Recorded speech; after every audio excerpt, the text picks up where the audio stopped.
Remember, it's cold outside. We're gonna share 6 cozy soups to warm your soul. Our soups are going viral. Now we're gonna share them with you. You can find all the soups linked in the description, or you can find them on eatingonadime.com. Drop a comment below and let us know which recipe you're making first. Recipe number 1 is one of my favorites, broccoli cheese soup, but I like to make it in the crock pot. I make this on repeat all winter long.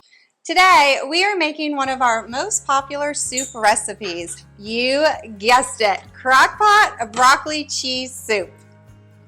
Hi, I'm Christina with eatingonadime.com. Today, we are gonna make this delicious, delicious soup. Now, you can get the full link to the description below, or you can always go to eatingonadime.com and search broccoli cheese soup. Not only do we have this delicious crock pot version, we have a stovetop and a great keto version too that I know that you will love.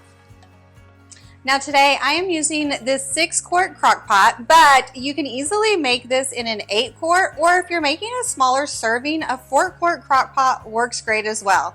All right, let's go make some soup.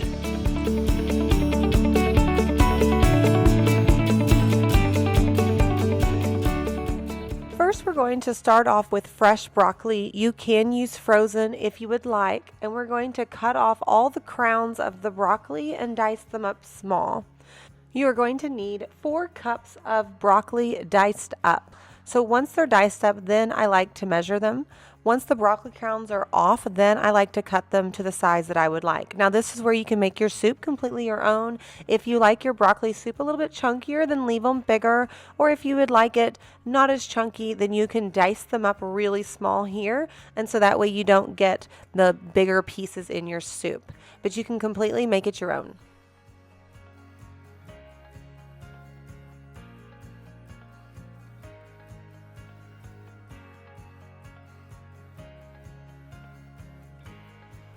After your broccoli is diced up, we're going to work on the onion. We need a 1/2 cup of onion diced. That's usually 1 whole small onion or a 1/2 of a large onion. Now, when we cut our onion, I have actually a video on how to cut your onion diced up perfectly so they're easy pieces. If you do have kids with texture issues, or again, if you want your soup really smooth, you can just throw your onion into a food processor to make them really small. And if you're wanting to be extra lazy, you can even go ahead and use frozen diced onions as well. And you're just going to throw in a 1/2 of a cup. When I dice my onion, the first thing I do is cut it in half, and then I run my knife through it lengthwise, trying not to cut all the way through. I accidentally slipped there, but when you don't cut all the way through, it stays together and makes it easier. So when you flip it, you can run your knife through it. And what that does, if you cut your knife along the line of the onion at the arc, then you're going to have these perfectly diced onion pieces. And then once you're finished, then you just kind of quickly run your knife through the edge, so that way those get diced up as well. But that's our little trick on how to cut an onion so it doesn't fall apart and doesn't make it hard for you to cut up.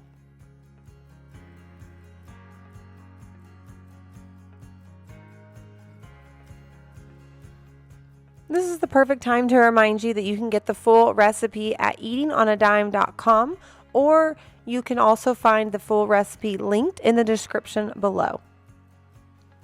We would also love it if you would like and leave a comment on this video. We'd love to hear your thoughts and if you've ever made broccoli cheese soup as well, because we love hearing from you. Once everything's chopped up, now it's time to add it to our slow cooker. I'm going to add in my diced up broccoli and then the diced up onion. Now remember, today I'm using a 6-quart slow cooker, but this soup would fit into a 4 or 5-quart slow cooker, but you can also use an 8-quart slow cooker as well. Now it's time to get our celery ready. The first thing I do is I clean up the edges and cut off the ends of the celery. We're going to dice this up. So what I like to do is I like to run my knife through the celery lengthwise twice. So you follow the length of the celery rib, and I run it twice to make these little thin sticks. Then I run my knife across the other way, so that way it's diced up small. and perfect for your soup. Now, if you don't run your knife through it, you're going to have bigger pieces of celery. And for a broccoli cheese soup, I like to have the flavor of the celery, but we're not really going for the crunch of celery in this soup, which is why we recommend dicing it up. Add your celery to the slow cooker, as well as 2 teaspoons of minced garlic. In a small bowl, we're going to add a 1/4 cup of cornstarch and 4 cups of chicken broth. Now, you can use vegetable broth, or you could use water in this recipe if you would like. Now, the reason that we're mixing this up in a small bowl is because the cornstarch will help as being a thickening agent. If you've ever made broccoli cheese soup and you found that it is too runny, it's because we don't have anything to thicken it up. And so the cornstarch, and the reason we're adding cornstarch now instead of at the end is because cornstarch needs to be mixed in with cold water. If you try to mix it into a warm liquid, it will actually be really lumpy and won't combine well. So by taking this extra step of whisking it together, you will have a nice, thick, and delicious broccoli cheese soup. Pour that mixture right on top of that broccoli in your slow cooker. Add 2 tablespoons of butter. Add your lid and slow cook it for 4 to 6 hours on low. You can cook this on high for 2 to 3 hours as well. Meanwhile, while this is cooking, we're going to go ahead and shred our cheese so we can get it ready for when the soup is finished. Now, instead of using pre-shredded cheese today, I'm recommending that you actually buy your block cheddar cheese and hand shred it. And the reason is it just melts so much better. Shredded cheese is designed not to actually melt. And so if you are making a soup or anything like that and you find that your cheese melts very stringy, it's because you're not hand shredding it yourself. For today's recipe, we're going to need 4 cups of cheddar cheese that has been shredded. So how to measure this is you want to shred it first and then measure it. I'm just using my large measuring cup. I have it linked below. It doesn't have to be exact when you're measuring cheese. You don't have to push it in. You just want a fluffy measurement. About 30 minutes before you're ready to serve dinner, you're going to want to stir the cheese in. I just dump it all in and then stir it in and allow the cheese to melt. You will also stir in 1 cup of heavy whipping cream. You can use milk here, but we like using whipping cream because it just makes it so much creamier and delicious. And add a teaspoon of salt and pepper. All we have left to do, friends, is to stir the soup. So we're going to stir it to help it melt, put the lid back on as needed, and allow that cheese to melt. And that's how easy it is to make the best crock-pot broccoli cheese soup. So once you add in the cheese and the cream, you want to go ahead and cook it on high just until the cheese is melted and the cream is heated through. And then it's ready to serve. Ooh, it smells and looks amazing already. Now, you can dice the broccoli up based on how you like it. I like my broccoli a little bigger in my broccoli cheese soup. Some people like it really fine where it disintegrates into the soup. That's completely up to you. However you dice it at the beginning is going to be the results that you get at the end. The crock-pot does make the broccoli nice and soft, which is amazing in this soup every single time.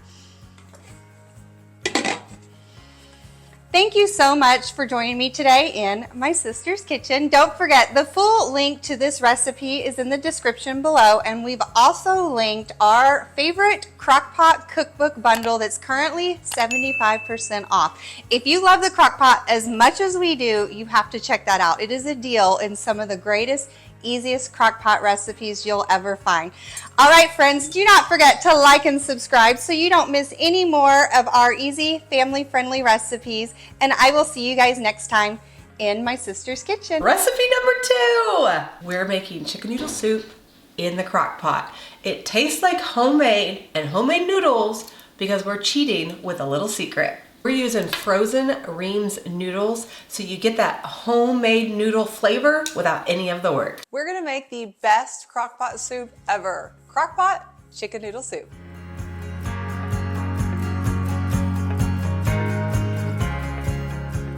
Hi, I'm Carrie with eatingonadime.com, and we're on a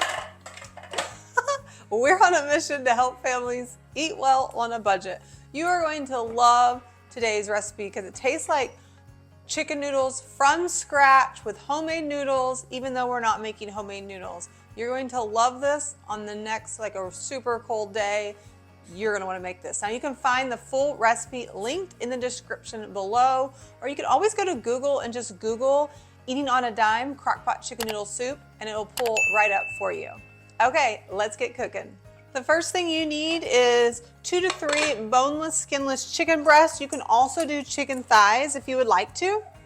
Next, we got to add in celery, carrots, and onion, which is crucial in a chicken noodle soup. Now, I'm going to cheat today and use my chopper because it's so much easier. We're going to have this linked in the description for you as well, or you can go to our Amazon storefront and you can find it. They're like less than 20 bucks, maybe $25, and it saves a ton of time when you have a lot of chopping to do.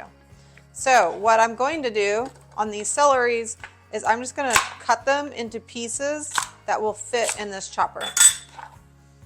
So we need 3 celery stalks, or I don't even know what they're, pieces of celery.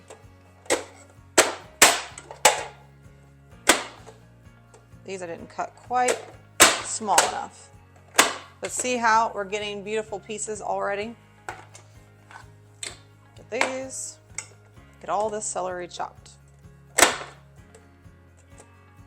The fun thing about this is you have smaller plates and bigger plates. So I'm doing the bigger ones so they're slightly bigger, but you could do smaller, which is great if you have kiddos that don't like a ton of veggies.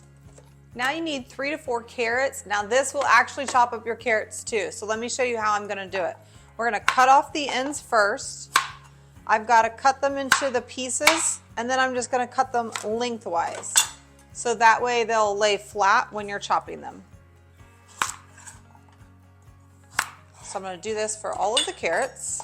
And now it's time to use the chopper. Again, you can chop these up by hand, but see how fun and satisfying this is. Now, since these carrots are smaller, I can actually fit 2 of them at one time, making it even faster. Oh, I just dropped that one. That's okay. You might even be able to fit 3 on here. Let's give it a try. Beautiful. Isn't that fun? I'm a big fan. And as you notice, I didn't even clear out the celery when I'm using it. So you can just hand chop this by hand if you want to, but this is a game changer. It just makes life so much easier. This is probably my most used kitchen tool right now. So if you don't have one, highly recommend you grab one. Okay, now we're gonna do a half of an onion. So we're gonna chop off the ends, cut them in half. I'm gonna save this for another recipe, but what I would actually do is go ahead and chop this up, and then I would save it that way, just because I'm already dirtying this up, why not? But for the sake of the video, then I'm peeling off the peels, and now I wanna chop this in half, and there's a reason why. Okay, so I cut them in half this way, and the reason I do that is if you lay this on here and cut it, you're gonna have some pieces over here that are really long. So I like to push it like this, so then all the pieces are perfectly diced. Oop, that popped up. So let me show you another one since that popped up. Make sure it fits in there, and instead of laying it like this, I'm gonna do it on the corner side and just kind of push it in there to set it straight, and then press through. And they're beautifully chopped, perfectly sized every single time. They're all chopped and done. This took me minutes instead of a long time because chopping up carrots, celery, and onions take a while. So we're gonna throw that in, get all these goodness out. See, and then what I would do now is I would go ahead, and since this is cleaned out, chop that other half of the vegetable or the onion, and then you can throw it in the freezer so you can have it for another recipe, and that's kind of what I do. So that way this doesn't go back in the fridge and just gets old. Okay, now we gotta add our seasonings. We have a teaspoon of salt and some pepper. Then we're going to add minced garlic and thyme. Next, we need 4 cups of water and a 1/4 cup of flour. Now, for flour, the reason we're using this, and we're gonna mix this together. Now, the reason we're doing this is because flour is actually gonna help as a thickening agent, so that way it helps thicken that chicken noodle soup as it cooks and make it just less liquidy. Now you know how like a good chicken noodle soup, it's almost like it sticks. It's still nice and soup, but it's a slightly thicker than a soup. So we're gonna pour this in. Make sure it's all mixed in. Now if you just dump flour in there, you can, but we prefer to mix them together so you don't get clumps of flour. Now this also is going to give it help give it that taste of homemade noodles, which we'll talk about towards the end. And then we're gonna add 4 cups of chicken broth. This is really gonna bump up the flavor. If you need to save money, you can cut this in half and do 2 cups of water and 2 cups of broth, or like bouillon you could throw in there.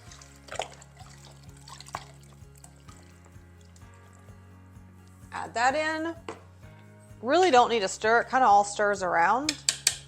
And then we're just gonna add the lid. We're gonna cook this on low for 6 to 8 hours or high for 3 to 4 hours until that chicken is shreddable and falling apart. And I'm sure you're wondering, hey Carrie, there's no noodles in there. I know, wait for it, because we don't wanna add the noodles right now because they will be a soggy mess. So we're gonna wait until the end of the cooking time to add the noodles so we have the perfect chicken noodle soup. I will see you in just a few hours. Okay, now the chicken is cooked through, and it's completely shreddable. So what we're gonna do is we're gonna remove this chicken and then shred it. Don't worry, we're adding noodles. So we're cheating and we're adding Ream's noodles. It's home style egg noodles, so they'll taste like homemade. Could you make homemade noodles? Heck yeah, you can. And we actually have a recipe for homemade egg noodles on eatonadime.com. Where's the last one? I lost the chicken. There it is. They're super easy to make, and you could just throw those in as well. We make them all the time, and my teenagers know how to make them now because they love them so much. So we're a big fan of homemade noodles. But if you're feeling lazy, you're gonna get that same deliciousness. And it's not, I mean, they're not gonna be as good, let's just be real, right? I mean, homemade's homemade. But you're gonna get that nice, thick, comfort noodle that you'd get if you're making them homemade. Now, you could do like a different kind of noodle, like an egg noodle. You could, it's just not gonna have the same thick noodle-like. So if you need this to be gluten-free, you can substitute the flour with cornstarch, or you can just stir in a xanthan gum to get it to be a little bit thickened. And then you can do a gluten-free pasta. For my gluten-free followers, my gluten-free friends, now we're gonna add 1 bag of these homemade noodles. Oops, sorry for my dogs. They don't know how to be quiet. We're just gonna dump this bag in.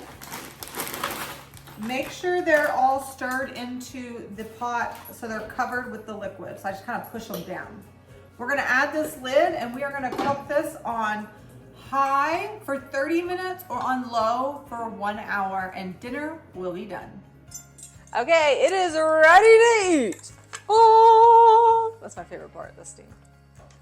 Okay, so a quick stir and we have delicious homemade chicken noodles in your crock pot.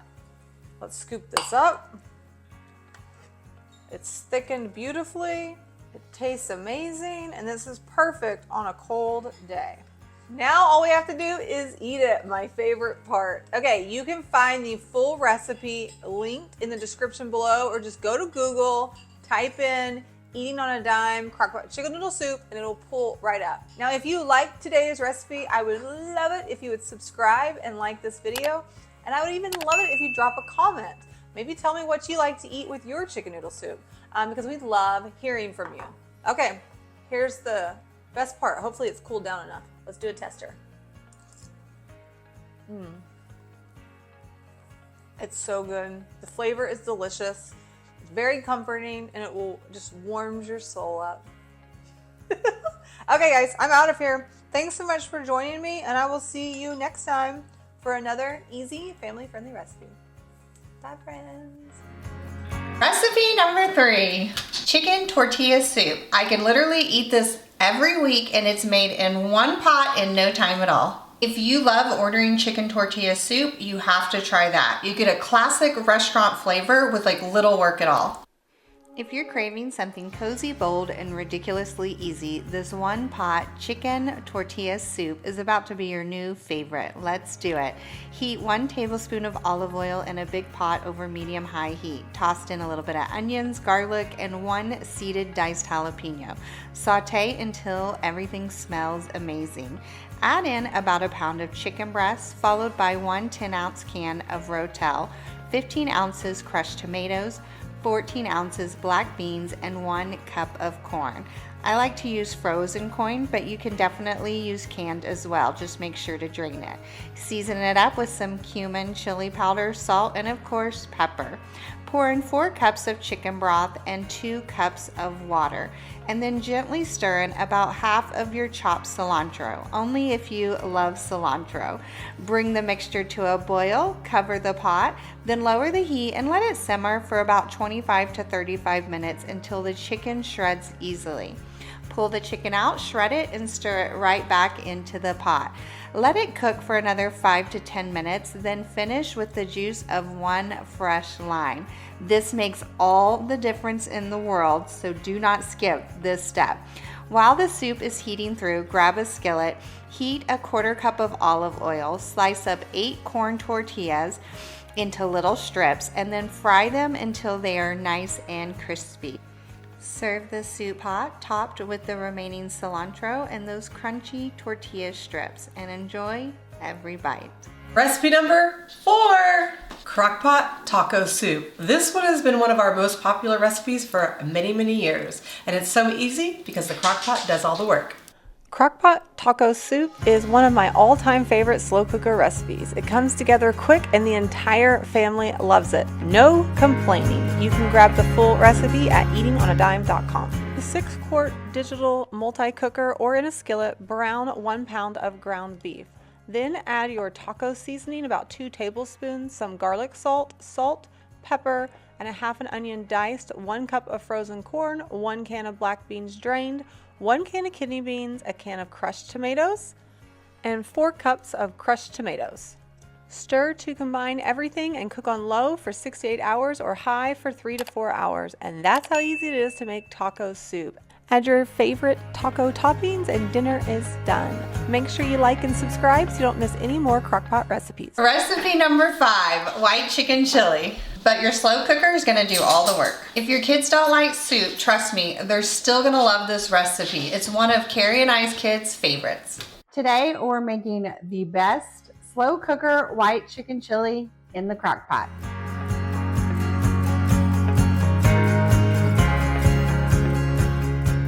Hi, my name's Christina. I'm with eatingonadime.com. Welcome to my kitchen. Today I'm going to show you guys how to make the easiest and the best white chicken chili. Now, if you've ever been to a chili cook-off, 1, they're lots of fun, and 2, I always go for the unique chilies, including the white chicken chili. It's always been one of my favorite chilies.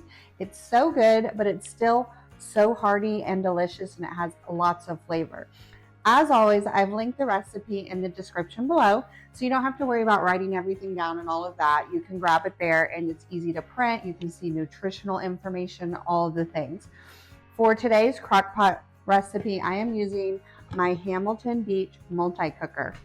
This will be linked in the description below if you're in the market for a new Crock-pot, as well as all the other Crock-pots that we love. This one is great, guys. It's a good price point. It cooks well. It cooks evenly. I've had it for over a year now. No issues whatsoever. So I highly recommend. Also, guys, one more thing, and then we're going to get started. I will link our Crock-pot cookbook. My sister Carrie and I love Crock-pot cooking, and we've created a Crock-pot digital cookbook with all of our favorite Crock-pot recipes. That will be linked in the description below for you as well. All right, let's get cooking. Just like any chili recipe, this is a great dump and go recipe. You dump everything in the Crock-pot and it cooks all day, and you come home and a delicious chili is waiting for you. But what makes chicken chili a little bit different about other chilies is you don't have to brown the chicken. Most of our beef chilies, we like to brown the ground beef. So, all right, let's get started. First, you guessed it, we need chicken. We're going to use about 1.5 pounds boneless, skinless chicken breast. You just want to put that right into the bottom of your Crock-pot.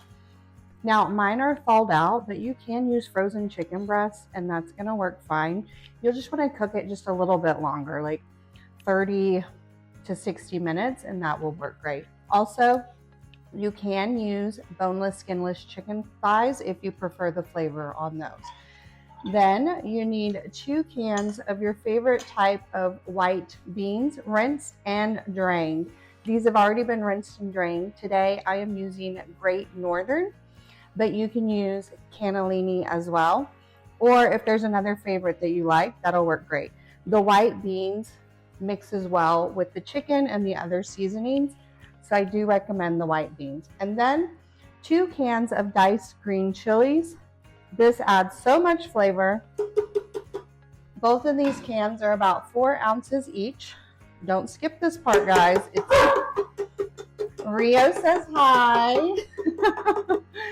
Oh, I'm in Oklahoma and have a puppy. He's about 9 months old, and it just started snowing this week, and he's so excited, and I think he's barking at the snow.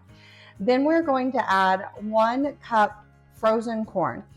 Now you can use canned corn if you would like. It'll probably just be about a half a can. Make sure you drain it, and you can measure out a cup or just throw in half the can, and that'll work as well. And then 1 tablespoon minced garlic. I'm using the pre-minced garlic from a jar, but you can mince your own if you prefer. If you are mincing your own, it's probably going to be like 2 cloves minced. It's going to be equivalent to the tablespoon of the jarred mince. And then of course we can't have chili without a little onion. It adds a ton of flavor. We're going to use about a half of the onion, and we're going to dice it up pretty fine. I recommend using white or yellow. I'm using yellow today. I am going to use our veggie chopper that we're obsessed with. You put the onion in here, you smash it, it dices it into nice pieces. Of course, I'm going to link this in the description below for you. If you've been following us for a while, you guys know that we're obsessed with this.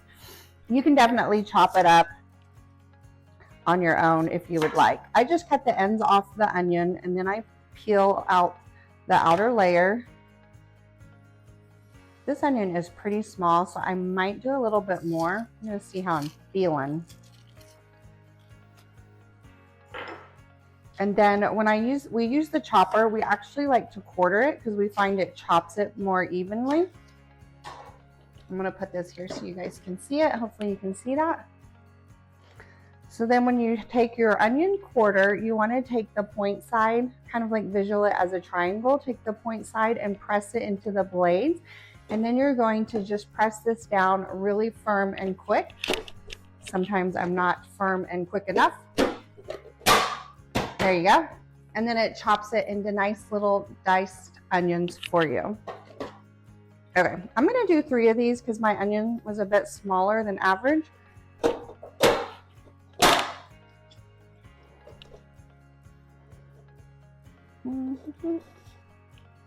If you press it into the blades a little bit, it keeps it from moving around.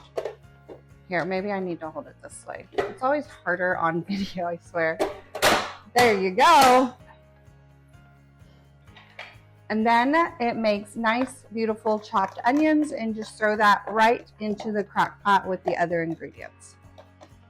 Now it's time to add our seasoning. So for this recipe, I like to use a little bit of chili powder. 1 teaspoon is sufficient. Okay, let me talk about these measuring spoons linked in the description below. It's great because there's 2 sides is both a teaspoon, so you can use it for lots of ingredients. So 1 teaspoon chili powder, 1 or 2 teaspoons cumin. Sorry, it took me a minute to think about that.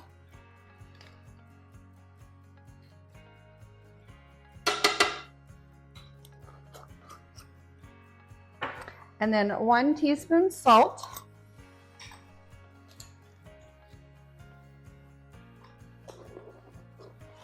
And then a half a teaspoon black pepper. Again, you guys, the recipe is linked in the description below, so you don't have to worry about writing this all down. We have it all written for you, so don't stress. And then a half a teaspoon of oregano. It helps balance out the other flavors. Just trust me on this one.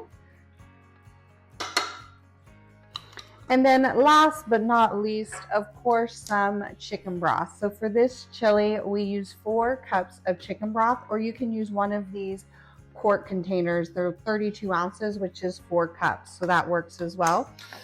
Now, if you're not a chicken broth person, you can do water with bouillon cubes. The chicken bouillon base would work great. You do want to use something that has that bouillon flavor, the broth flavor, just because it's going to add more flavor to your chili. So I wouldn't recommend just using water on this one. My sister's really into using bone broth right now. I think that would work great in this recipe as well, and it would add a tons of flavor. Okay, that's all that's dumped in the recipe. You can stir the ingredients together if you would like. It's totally optional. It's still going to cook well regardless. And that's it. Then you just got to let it cook in your crock pot. So make sure you put your lid on, and you can cook this on low for 6 to 8 hours or on high for 3 to 4. You're just wanting it to cook until that chicken shreds easily with 2 forks. So because I want you guys to see the results, I'm going to go ahead and cook mine on high, and I'm going to do 4 hours. Because of all that extra broth, you really don't have to risk the chicken drying out. So I usually go with like soups and chilies. I go a little bit longer on the cook time so that the chicken is nice and tender and easy to shred. All right, it's set. 4 hours. I will see you soon. It's been cooking for about 4 hours, and I went ahead and checked the chicken. When you're cooking in your crock pot and you're cooking it until the chicken's easily shreddable, don't be afraid to get in there and just kind of check it. Just take 2 forks and see if it's easy to pull apart. And if it is, it's done. So let's get this chicken shredded. Ooh, that's how you know it's good, when you got that steam release. You just want to remove your chicken from the crock pot and then shred it, and then we're going to mix it back in. So I just take it. Sometimes it's fallen apart, which is good. I put it on a cutting board, and then with 2 forks, just pull it apart. Now in my chilies, I like the chicken to be in bigger chunks versus like a soup where I'd want it on a soup spoon. I would do smaller pieces. So you can just really shred it based on your preference.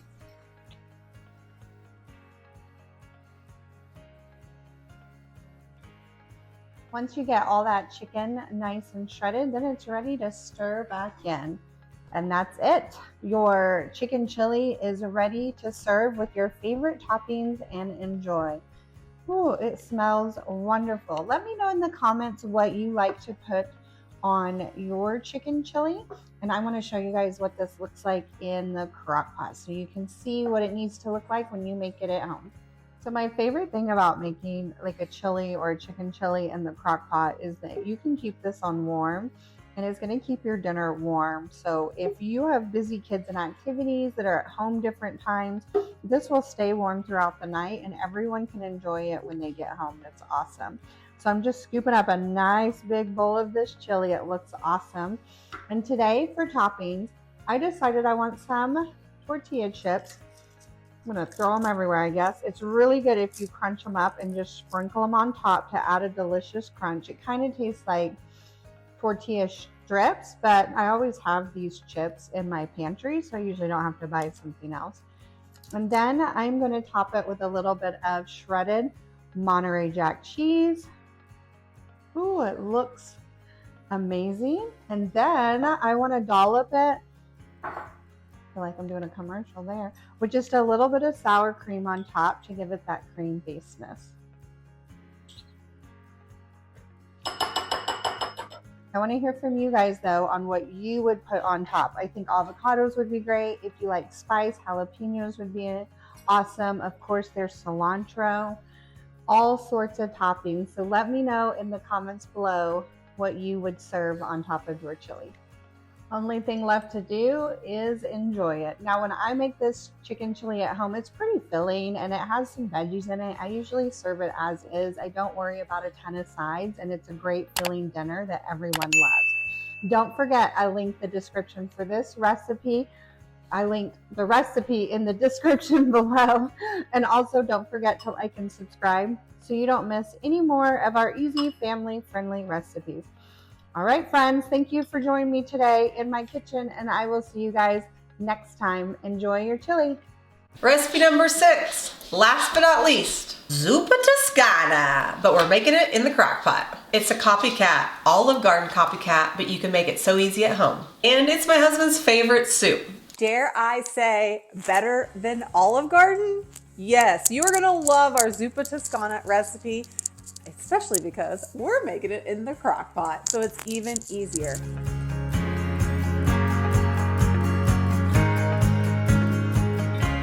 Hi, I'm Carrie with eatingonadime.com. We're on a mission to help families eat well on a budget. Copycat recipes are our favorite. You're gonna love the Zupa Tuscana. It's super simple to make at home and it tastes amazing. Now, in case you didn't know, we are doing Crock-pot recipes all month long to celebrate Crocktober, which is where we bust out our Crock-pots and we're showing you delicious recipes. But also we have a new digital cookbook. It's a Crocktober cookbook, and we have that linked in the description below too because it's marked down with a really nice discount. And so you want to snag that. And it has 31 Crock-pot recipes, so you can make a Crock-pot recipe all month long, and I think you're gonna love it. Today I'm using just a 6-quart slow cooker. Any slow cooker will work for this recipe. You don't have to have anything fancy because this recipe is that simple to make. Let's get cooking. First, you're gonna need 1 pound of ground sausage. There we go. We're gonna turn it on high heat and then we're gonna completely brown it. I'm going to use this meat separator. I don't know what you call it, but it's great to give you that crumbled sausage or for ground beef. I just do a little bit and spread it out thin to let it start browning, and then I'll keep using this to completely crumble it up so it'll be great for the soup. While the sausage is browning back there, I'm gonna go ahead and get my potatoes ready. You're gonna need 4 russet potatoes. I think Yukon Gold would be really good in this as well, but I'm just doing the russet potatoes. And then we're gonna dice them up into bite-sized pieces because we want them to fit on a spoon. So I'm just peeling them first, and then we're going to dice them up. Now my potatoes were extra big today, so I'm only doing 3, but the recipe originally calls for 4. Just like a normal size one though, not like large ones. Now when you're peeling a potato, I highly recommend that you hold the edges and you peel the middle part first. And you just keep moving and go all the way around to peel that middle part. Seems silly, but there is a little method to my madness. It keeps your fingers holding on so it doesn't get slippery. And you go all the way around. Then once you're done with that, then I grab a hold of the potato like this and then peel the end. Now this gives you more grip on the potato so when it gets slippery, and then flip it and peel the other end. It seems silly, but it's a great way to peel a potato. And my other tip for peeling potatoes is make sure you have more than 1 of these. This is something that the kids can be doing while you're browning the sausage. So these are very inexpensive a potato peeler, so go ahead and buy 2 or 3 and get the whole family peeling potatoes because that's the best way to get them peeled faster. I've got all the potatoes peeled, and so now we got to dice them up. Make sure you have a large knife. You do not really need a big kitchen knife set that are expensive. You just need a couple really good knives. Make sure it's sharpened it. Now we got to cut these into bite-sized pieces. When I do that, I cut the potato in half lengthwise, and then I cut them in half lengthwise again. So they separate like this. And then that way I can lay them down flat. I'm gonna do it to the other side. Then we're going to take our knives and we're going to make almost like French fries. So I did 3 slices, and so I have like these looking like French fries, okay? They're like sticks. Then we're gonna turn it and do our knife again, and that's how you get the pretty little cubes that you want in a soup. So see, so now I have these perfect little cubes that are great for going on a spoon. Hopefully that makes sense.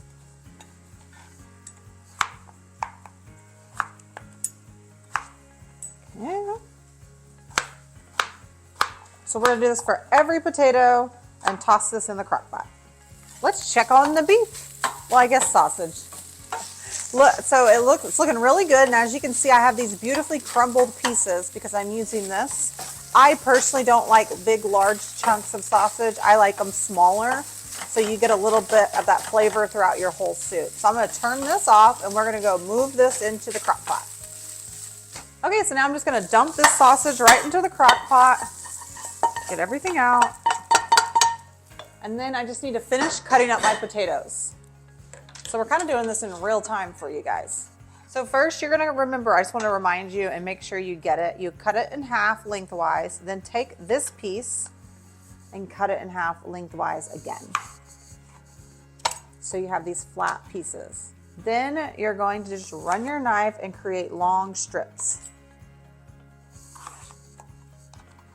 Then turn it, and then we're just gonna cut it into those cubes. So that way you have these bite-sized potatoes that are perfect for soups. Now you can do bigger if you want, but I like them to where they'll fit on the spoon. The potatoes are in the crock pot, and so now we're just gonna dice up a half an onion. And again, we are gonna dice it up, cut your ends off, then cut them in half. We actually have an entire video on how to dice up an onion, if you wanna check that out, if you've never diced up an onion before, or if you struggle with it. It's really easy to do. As you can see, it's a really fast method. And you can move so quick, you barely cry, which is important to me. Okay. Off to the crock pot you go. We're gonna save this one for another recipe. You can get it into the crock pot. And then you're gonna add a tablespoon of minced garlic. We're doing pre-minced garlic, which means it's just in the fridge. So you can buy it at your grocery store because we're all about being lazy and making things easier. But you can, woo, the onions are starting to get me now. But you can mince your own garlic if you want to as well. And then a teaspoon of salt and a teaspoon of pepper. And last but certainly not least, we're gonna add 4 cups of chicken broth in this recipe, which is a carton if you're buying a carton. If you're trying to save some money, you could do half, like 2 cups of broth and 2 cups of water, or like if you're doing the bouillon cubes, you can totally do that. I just recommend that you have some broth in here. Anytime I'm doing a soup recipe, it just really pumps up the flavor by cooking with broth or bone broth or something like that. So 10 out of 10, I highly recommend. We're just gonna stir to combine all the ingredients. Push those potatoes back in. Then we're gonna add the lid. We're gonna slow cook this on low for 5 to 6 hours or high for 2.5 to 3 hours until those potatoes are really tender. Okay, it's been a couple hours. So now it's going to look not amazing. It just looks like potatoes, sausage, and broth, but now we're about to make it amazing. So we're gonna add in 1 cup of heavy cream or whipping cream. We're gonna take a spoon and we're gonna stir it all together. And you're gonna notice it's gonna be, that's what makes it really creamy. We don't like adding this at the beginning of the cooking time because there's no need. And it will, it can curdle or, separate. And so we like adding it towards the end. Then we gotta stir in our kale. Let's talk about kale for a minute. So this is kale. We need about a bunch of kale. It's like a bundle. I'm not gonna do all of this because that's a lot. So you kind of get to pick how much you want in there in your recipe. Now we're gonna chop this up. So something that we've noticed, we like to buy the kale when it's bundled up like this because if you buy it pre-chopped, the stem is still in there. And we like to cut the stem out and we cut around it so that way it's softer and inside your soup. And this is kind of tough to eat and it's not as delicious. So that's just our tip. You do you. So we're gonna cut this up into bite-sized pieces. Now kale will cook down just like if you throw spinach or anything like that into your crock pot, it will get smaller, but we still wanna cut it into bite-sized pieces because remember we want it to fit on a spoon. Especially if you have picky eaters because, if you dice them up small enough, you can just say it's seasoning. That was my trick when my kids were really little, it's seasoning. And now that they're older, they're like, Mom, it doesn't work with us anymore. It's just seasoning. Now when I cut kale, I want to find that stem and then I'm just going to run my knife right next to it on each side to kind of cut that stem out and then remove it. Then we're just going to I just kind of roughly run my knife lengthwise and then turn it around and chop it up. And remember, you can decide how big or how small you want them. I personally like it smaller. I don't want like big pieces of green in my soup because I want it to fit on a spoon. So I just run it through a couple times to get it nice where I like it. Now that it's all nicely chopped, we're just gonna toss it in the crock pot and stir it in. Then we're gonna slow cook this on low for 30 minutes or high for 15 minutes. It doesn't need long because you're just basically heating it through and letting all that kale get smaller and cooked through. She's done. Ooh, I don't know why I said she. The soup is done and it looks amazing and it smells so good. You guys are gonna love this. In fact, next time you go out and you order this Zupa Tuscana, you're gonna be disappointed because it's so good when you make it at home and so simple. You're like, oh, mine's way better. I promise. Now it's time to serve. Grab your bowl, spoon it up, top it with some Parmesan cheese and serve it with some crusty bread and you're just gonna be in love. I'm so pumped. Okay, one more. Made a mess. Oh my goodness, so good. I got some Parmesan cheese here. You can do freshly grated or just buy some if you're feeling lazy. I also like to do like fresh cracked pepper, but I like to do that on all my soups. So that's just my personal. Oh, but she's so good. I can't wait. Okay, here we go. She's really hot. Why do I keep calling her a she? I don't know. You can grab while we're waiting on this to cool down so I can try it, make sure you grab the full recipe linked in the description, or you can always go to Google and just type in eating on a dime Zupa Tuscana and it will pull right up for you. Ah, so good. And if you are loving these recipes this month, make sure you like and subscribe so you don't miss any more of our crock-pot recipes for Crocktober. Okay, here we go. Oh my God. That's so good. I need more. That parm on top is amazing. Okay, that's it, friends. Thanks so much for joining me. Oh, one more thing before I go. Grab your Crocktober digital cookbook as well. I have that linked in the description. I don't want you to miss out. It's 31 crock-pot recipes that your family is going to love. Okay, friends, I'm off to finish this off. Thanks so much for joining me, and I'll see you next time in my kitchen. Bye, friends. I hope you loved all 6 of these recipes. We've got these and all of our other soup recipes linked in the description below. If you enjoyed today's video, don't forget like and subscribe so you never miss one of our easy recipes. Thanks so much for joining us, and remember, until next time, don't forget, Eat at home. by eating on a dime. Bye, friends.